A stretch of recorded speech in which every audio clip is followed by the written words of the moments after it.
I will get straight to the point.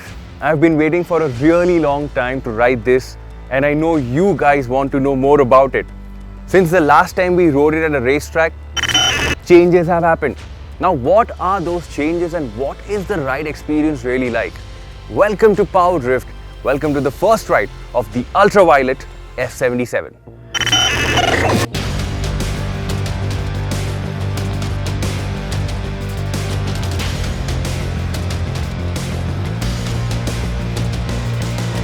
For starters, this is a fixed battery pack, not removable anymore. The capacity has now been bumped as well. More performance is also on the cards and so is range. There's a redesigned chassis in place, new swing arm, and the brand has ensured there's better heat management using passive air cooling. The transmission has also been refined, which means less noise and more durability. And then there's the weight. It's actually a chubby 207 kilos for the Recon variant, the one that we are riding today.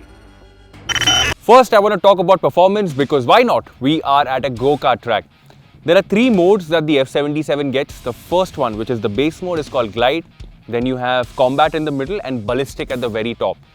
Now we started off with Glide, one because we wanted to get used to the track, and second, also wanted to get a feel of what the motorcycle is. And I honestly feel this is the mode that is going to be used most in the city. Not only because how easy it is to get used to, but also because this is the mode where you get the most range. Things get better in terms of performance when you switch to Combat, but that's also where the range drops slightly. But the one mode that I really wanted to experience was Ballistic. Now, this is all-out performance, and honestly, it does feel really fun to be in because almost 90% of the time I was riding in Ballistic and I had a lot of fun. It does pick up speed very quickly, but off the line, it does not feel as ballistic as it sounds. And that's because Ultraviolette is saying don't want a user to feel that jerk immediately off the line because they feel that Ballistic is a mode that can be used in the city as well. Overall, just in terms of performance, I really enjoyed it.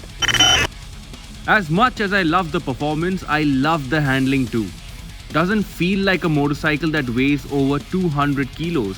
It doesn't tip in too quickly and doesn't feel too sluggish either. Just right, I feel.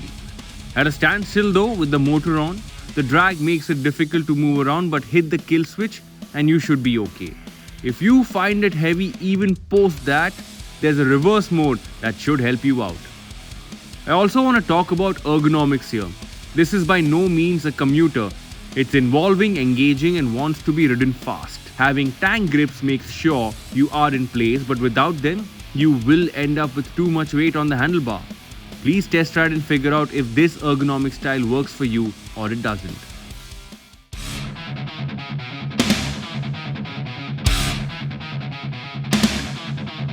I'm going to talk about ride quality real quick. Now we started off our day at a go-kart track and the second half is around Nandi Hills. And most of the roads around here are really well paved. But I still managed to push the F77 through some broken roads.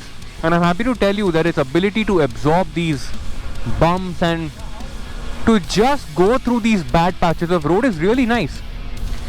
Well, some of you might still find the overall feeling to be slightly firm, but it's not back-breaking firm. They have tuned the suspension really well, and it's also one of the reasons why the F77 feels so nice when it's going around sharp corners or just going through turns or filtering through traffic. I quite like it. This is one area where I am not too happy.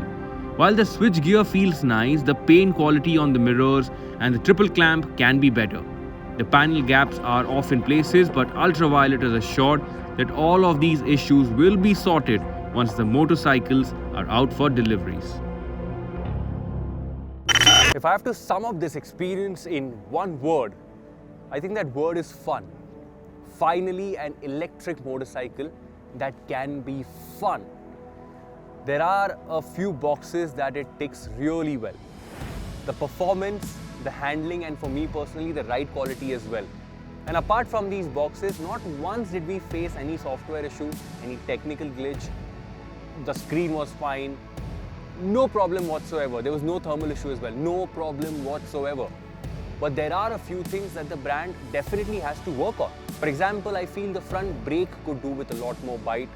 The overall quality of parts and paint can be improved. There is some creaking from the panels that the brand is already working on, that should be solved soon. And the mirrors as well, I think they can be slightly bigger. There are a few things that we could not test today, the range and the charging time, and we will do that at a later date. And in that video, I'll tell you if this price tag that the F77 comes with is an expensive price tag or it's worth spending your money.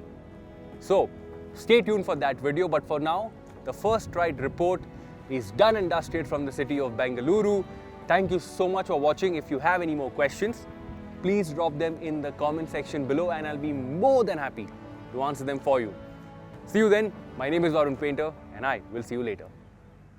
Well, as far as price is concerned, of course, I will give an